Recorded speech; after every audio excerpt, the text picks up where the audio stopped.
Yep, that's me. You're probably wondering how I ended up in this situation. साला ये दुख का खत्म नहीं होता बे।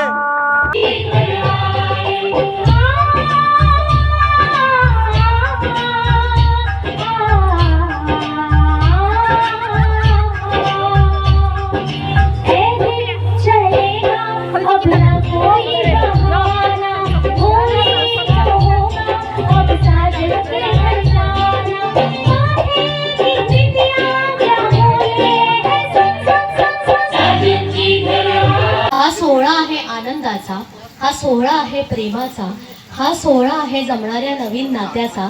ह्या सगळ्याचे साक्षीदार तुम्ही बनताय, याच्यासाठी स्वतःसाठी एकदा जोरदार टाळ्या होऊन जाऊ देत। मराठी आपल्या माणसांमध्ये, हिंदू समाजामध्ये हळद लावणं किंवा हळदीचं लेपन करणं हे लग्नापूर्वीची खूप मोठा विधी मानला जातो। तुम्हाला माहिती आहे का, हळदीमध्ये एक अँटीबायोटिक तत्व असतं, त्याच्यामुळे तुमचं शरीर शुद्ध होतं। त्याच्यासाठी ही क्रिया लग्नाच्या आधी हळदीच्या लेपनाची केली जाते। तर हळदीचा पिवळा रंग हा सूर्यप्रकाशासारखा तेज देतो, देवतेच्या कृपेसारखा सौम्य असतो आणि प्रेमासारखा अंतःकरणात दरवळतो। ह्याच्यासाठी आपण हळदीचं लेपन करतो आणि त्याच्याबरोबरच आपल्याला वडीलधाऱ्यांचे, देवाचे आशीर्वाद मिळतात। त्याच वेळेला मुंडावळ्या लावण्याचाही कार्यक्रम होतो आणि हळदीची ओटी पण भरली जाते। असं म्हटलं जातं की ह्या सगळ्या कार्यक्रमांनी आणि ह्या सगळ्या रिच्युअल्सनी त्यांना शुभ आशीर्वाद तर मिळतात, पण नवीन होणाऱ्या वरवधूंना कोणाची नजरही लागत नाही। तर आपण अशा समारंभाचा लवकरच सुरुवात करतोय।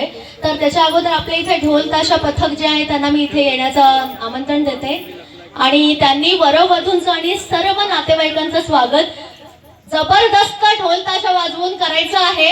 आणि इथे सगळ्यांनी त्यांच्या ढोल ताशावरती एक 5 मिनिटं मस्त डान्स करायचा आहे। So are you ready? जोर द्या, R you ready?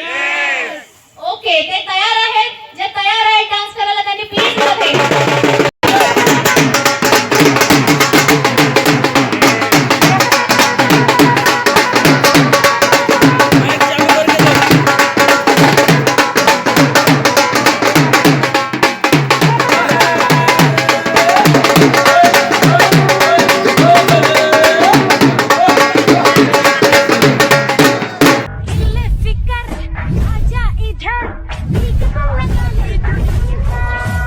One, two, three, four, get on the dance floor.